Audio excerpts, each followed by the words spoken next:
할렐루야. 주님께서 우리 모두에게 새날을 허락하셨습니다. 이 새날을 주님의 말씀으로 또 예배로 이 첫 시간을 주님께 드리는 여러분들 주님의 이름으로 축복하고 환영합니다. 우리 시간 주님께 기도 드리심으로 이 시간을 주님께 올려드리겠습니다. 기도하시겠습니다. 할렐루야. 아버지 하나님 감사합니다. 아버지 하나님께서 사랑하시는 우리 모두에게 잠을 허락하셨고 그 잠을 깨우사 이 아침을 이 첫 시간을 주님께 예배와 또 찬양과 기도로 시작을 하게 하시니 주님 감사를 드립니다. 아버지 하나님, 우리의 예배를 받아주시고 흠양하시며 주님만이 홀로 영광 받으시는, 주님께만 홀로 영광 올려드리는 귀한 시간 될 수 있도록 아버지 하나님 함께 하시고 붙잡아 주시옵소서. 모든 말씀 예수님의 이름으로 기도드렸사옵나이다. 아멘. 우리 다 함께 찬송가 210장 들으시겠습니다. 찬송가 210장 시온성과 같은 교회 하나님께 올려드립니다.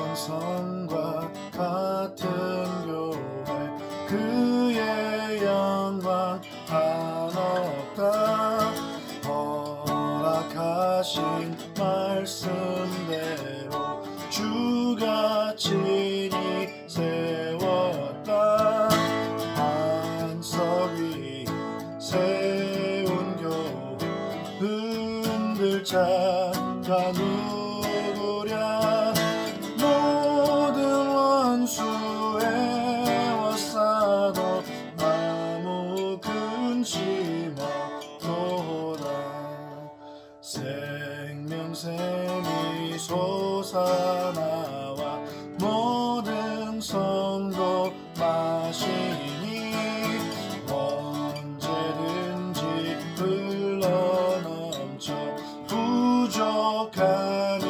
없도다 이런 물이 흘러가니 목마를 자 누구랴 주의 은혜 풍족하여 넘치고도 넘친다 주의 은혜 내가 받아 시온 백성 되는 때 세상 사람 이방에도 주를 찬송하리라 세상 헛된 모든 영광 아침 안개 같으나 주의 자녀 받을 복은 영원 무궁하도다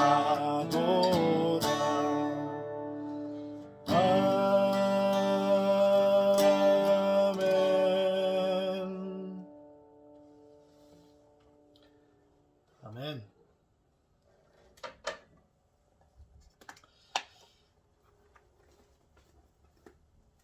새벽 6시에 찬송 드리는 게 쉽지만은 않으실 겁니다. 그렇지만 하나님께서는 우리의 찬양을 너무 기뻐하시고요.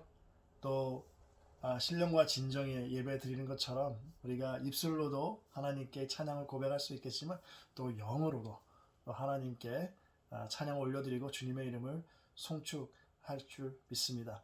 또 입술과 마음과 모든 걸 다해서 예배를 올려드리는 이 시간 됐으면 좋겠습니다. 자, 오늘 말씀은요 마태복음입니다. 마태복음 16장 13절부터 28절까지 말씀입니다. 마태복음 16장 13절부터 28절까지 말씀입니다. 우리 하나님의 말씀 함께 봉독하도록 하겠습니다. 예수께서 빌립보 가이사랴 지방에 이르러 제자들에게 물어 이르시되 사람들이 인자를 누구라 하느냐 이르되 더러는 세례 요한 더러는 엘리야 어떤 이는 예레미야나 선지자 중에 하나라 하나이다. 이르시되 너희는 나를 누구라 하느냐 시몬 베드로가 대답하여 이르되 주는 그리스도시요 살아계신 하나님의 아들이시니이다. 예수께서 대답하여 이르시되 바요나 시몬아 내가 복이 있도다. 이를 내게 알게 하신 이는 혈육이 아니요 하늘에 계신 내 아버지시니라.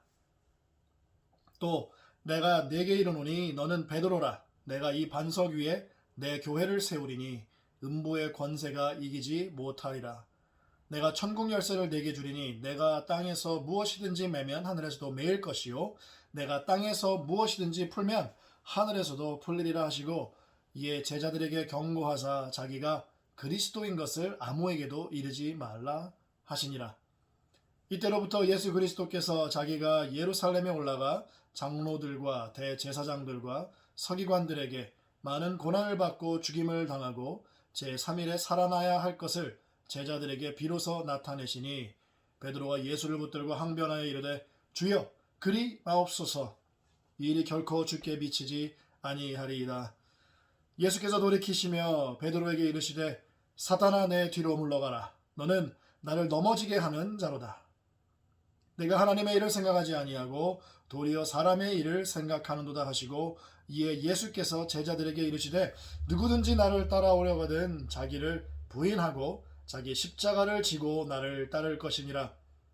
누구든지 제 목숨을 구원하고자 하면 잃을 것이요 누구든지 나를 위하여 제 목숨을 잃으면 찾으리라. 사람이 만일 온 천하를 얻고도 제 목숨을 잃으면 무엇이 유익하리요? 사람이 무엇을 주고 제 목숨과 바꾸겠느냐? 인자가 아버지의 영광으로 그 천사들과 함께 오리니 그때에 각 사람이 행한 대로 갚으리라. 진실로 너에게 이르노니 여기 서 있는 사람 중에 죽기 전에 인자가 그 왕권을 가지고 오는 것을 볼 자들도 있느니라. 아멘. 기도하시겠습니다. 할렐루야. 아버지 하나님, 주님의 거룩하신 말씀을 우리에게 주셨습니다. 이 마태복음 말씀, 주님의 음성 우리에게 들려주시고 주님의 말씀을 들음으로 말미암아 힘을 얻게 하시고 용기를 얻게 하시고 은혜 받게 하셔서 오늘 하루 주님께서 기뻐하시는 모습대로 살아가는데 조금도 부족한 점 없도록 은혜 베풀어 주시고 함께하여 주시옵소서. 이 시간 주님 홀로 영광 받아주시기 원합니다. 모든 말씀 예수님의 이름으로 기도드렸사옵나이다. 아멘. 한국 TV 중에서요, 이 TV쇼 진품 명품이라는 프로그램이 있습니다.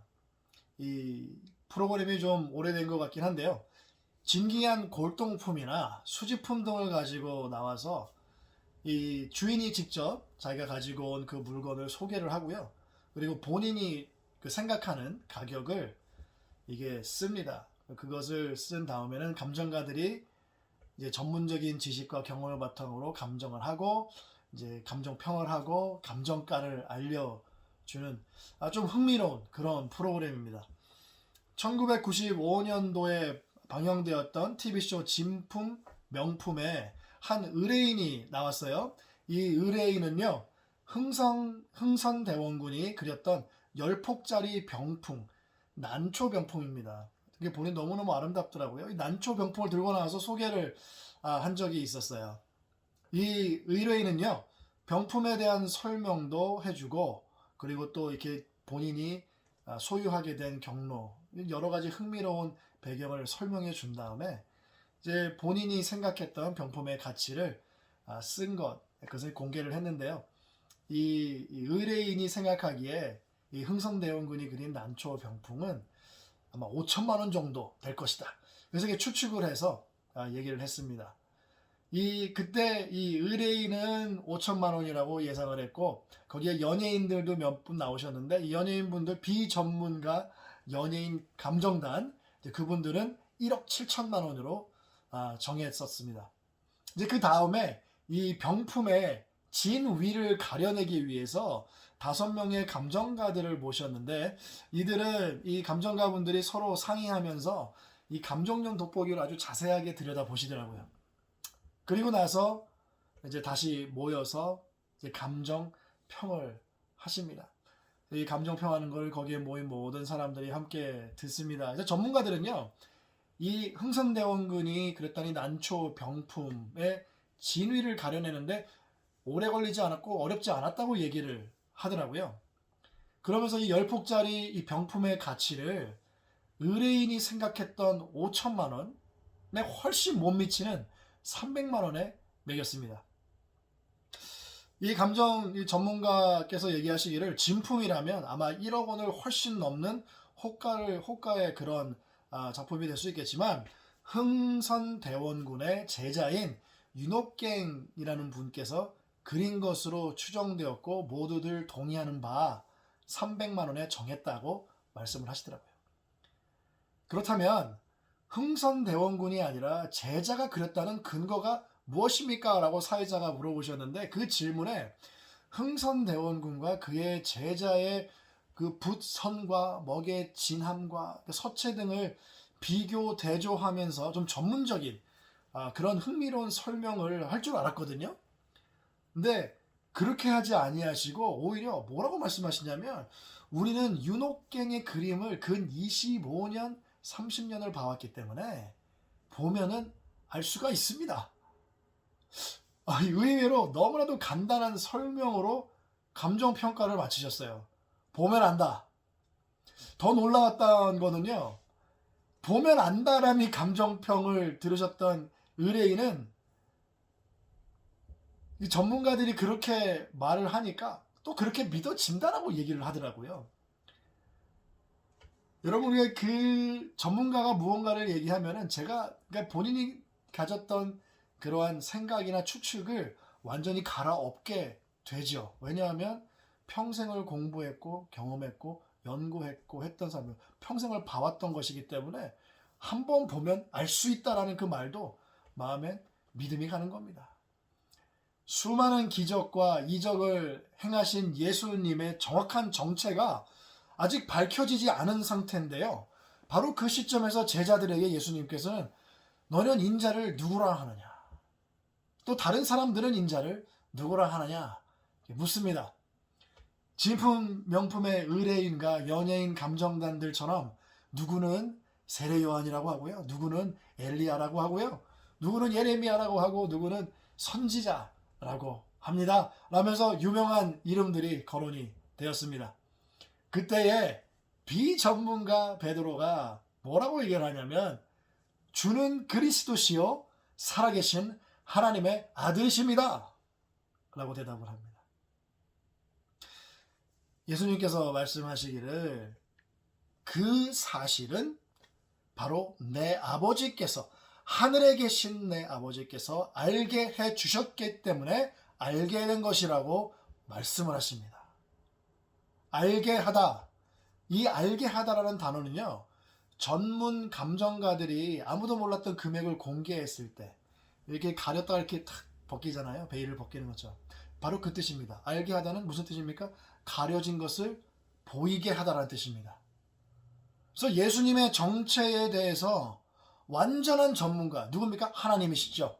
하나님만 알고 계셨던 그 정보를, 베일에 쌓였던 정보를 이렇게 벗겨서 보여주었기 때문에, 알려주었기 때문에 알게 된 것이고, 그렇게 알게 된 사실을 진리로 받아들인 거란 거죠. 여러분, 믿음은 들음에서 오고요, 들음은 그리스도의 말씀으로 말미암는다는 이 로마서 10장 17절의 말씀, 그 말씀은 진품을 가려내는 데에도 적용이 되었던 것처럼 진리를 들을 때에 믿음이 생기는 것입니다.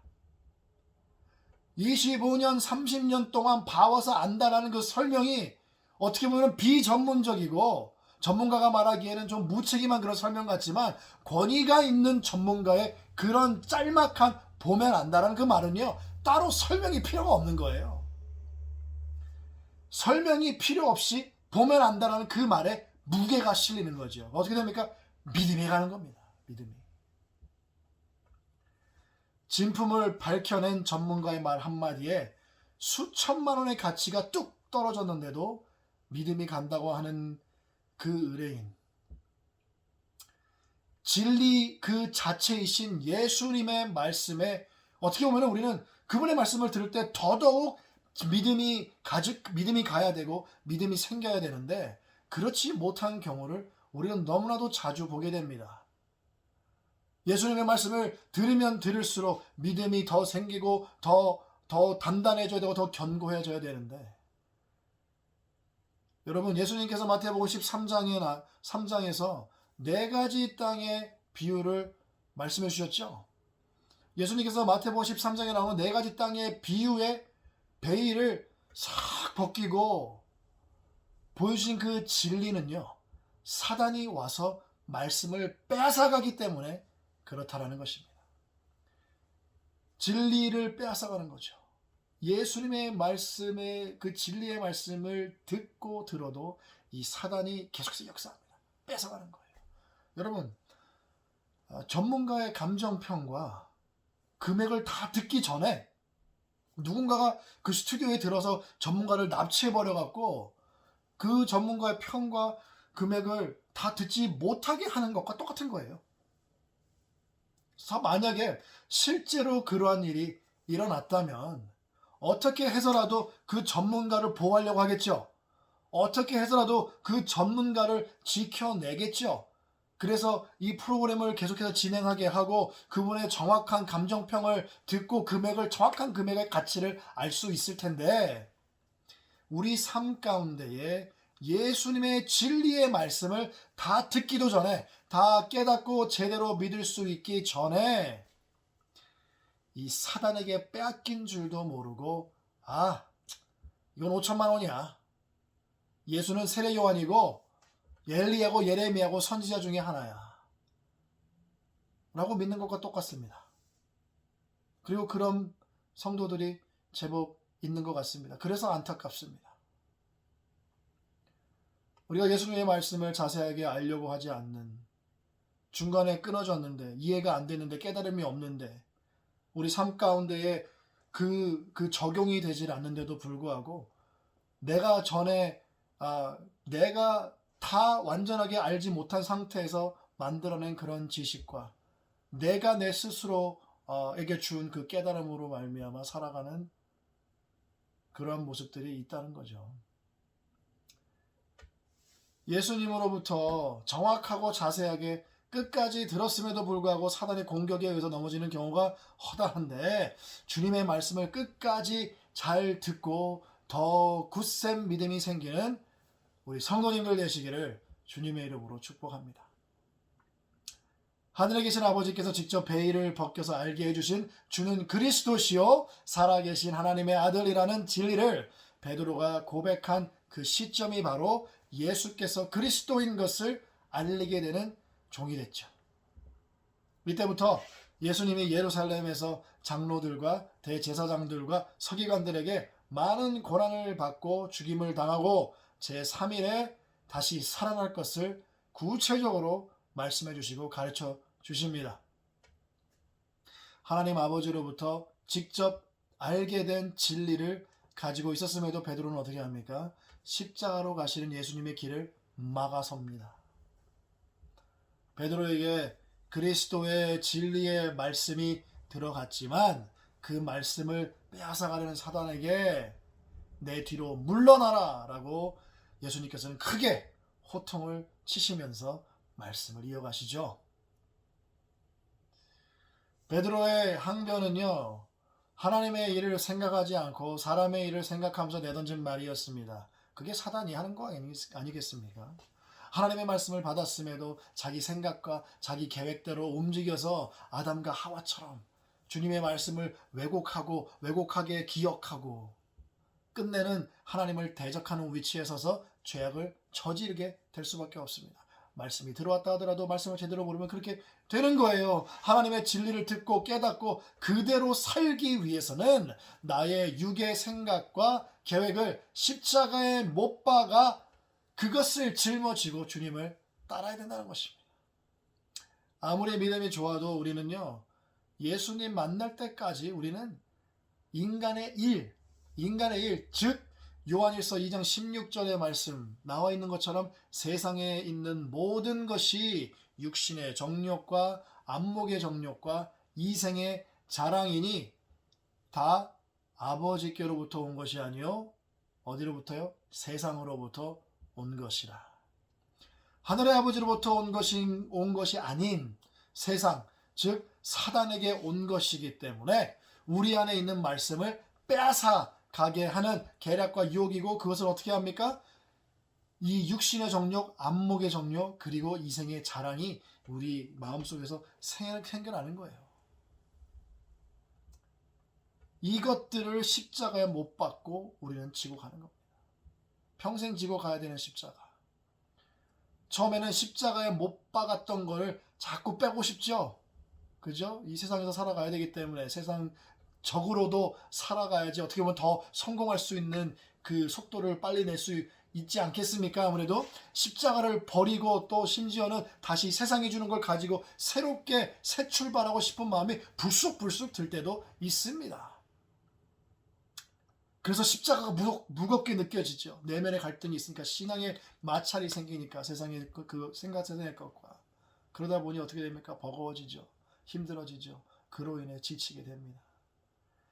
이 세상도 정욕도 지나가되 오직 하나님의 뜻을 행하는 자는 영원히 거하느니라 라는 요한일서 2장 17절의 말씀, 그 다음 말씀이었죠. 그 말씀처럼 영원한 가치가 있는 주님을 붙잡고 사단의 방해와 계략에 말씀의 검과 믿음의 방패로 싸워 나아가고 막아내야 되는 거예요. 주님이 우리와 함께 하시기 때문에 그 모든 것들이 가능하겠죠. 그렇기 때문에 내 생각으로, 그리고 내가 만들어낸 그 지식과 깨달음으로 나가면은 이 검과 방패에 힘이 있을 수가 있겠습니까? 없죠. 오늘의 본문에 나온 이 베드로가 우리 주변에 그래도 제법 있지 않겠습니까? 비록 진리는 알지만 진리의 능력이 사단의 공격에 의해서 힘을 잃어버린 모습들. 여러분, 사랑하는 성도 여러분, 사순절 기간 동안 주님의 말씀으로 무장하시기를 부탁을 드립니다. 그리스도의 진리의 말씀을 지속적으로 듣고 깨달아 생기는 온전한 믿음으로 말미암아 진리의 말씀을 지속적으로 굳세게 붙잡기를 원합니다. 결국 말씀을 들음으로 말미암아 생기는 믿음으로 다시 말씀을 붙잡고 살아가게 되는 이 영적인 사이클을 계속하는 거예요. 듣고 믿음 생기고, 믿음으로 듣고 믿음 생기고, 그 믿음으로 또 말씀을 듣고, 온전한 말씀이 우리 안에 자리 잡고, 그렇다면 우리 삶 가운데 그 말씀으로 인한 열매가 맺어지는 것입니다. 좋은 나무기 때문에. 하나님의 계시로 가득한 이 말씀에 가까워지면 가까워질수록 믿음이 더 생길 수밖에 없겠죠. 멀어지면 멀어질수록 믿음의 힘은 잃을 수밖에 없는 것입니다. 지식적인 거 말씀드린 게 아닙니다. 그죠? 이 말씀이 귀를 통해 들어와서 우리 마음밭에 좋게 만드는 거죠. 좋은 마음밭으로. 오늘부터 사순절을 통해서, 이 사순절 기간을 통해서 말씀이 열리고 믿음이 생김으로 주님을 만나는 그 순간까지 오늘 말씀 25절처럼 목숨을 걸 만한 영원한 가치의 주인공인 예수님께 순종과 충성을 다하시는 저와 여러분 되시기를 주님의 이름으로 축복합니다. 기도하시겠습니다. 할렐루야. 아버지 하나님 감사합니다. 주님께서 말씀으로 오셨고 또 수천 년 동안 40여 명의 사람들을 주님께서 선택하시고 부르시고 이 말씀을 기록하게 하시고, 그리고 오늘날까지 이 말씀을 보존하여 주신 하나님 아버지, 그렇게 하신 이유가 반드시 있으실 겁니다. 이 말씀 안에는 하나님의 것으로 가득 차 있고, 하나님의 모습으로 가득 차 있고, 하나님의 역사로 가득 차 있고, 그 가운데에 우리가 있습니다. 주님과의 관계 속에서. 주님, 이 말씀을 통해서 주님을 더 깊이 알 수 있도록, 자세히 온전하게 알 수 있도록 도와주시고, 말씀을 통해서 하나님 우리의 믿음을 온전케 하시고, 아버지 하나님, 우리가 이 세상 어디를 가도 오직 주님께 순종하고 충성하며 나아가는 우리 모두가 될 수 있도록 주님 붙잡아 주시옵소서. 오늘 하루 주님께 의탁합니다. 주님의 백성들, 주님의 성도들 보호하시고 지키시고 평강과 은혜와 축복으로 주님께서 충만케 하여 주시옵소서. 모든 말씀 예수님의 이름으로 기도드렸사옵나이다. 아멘.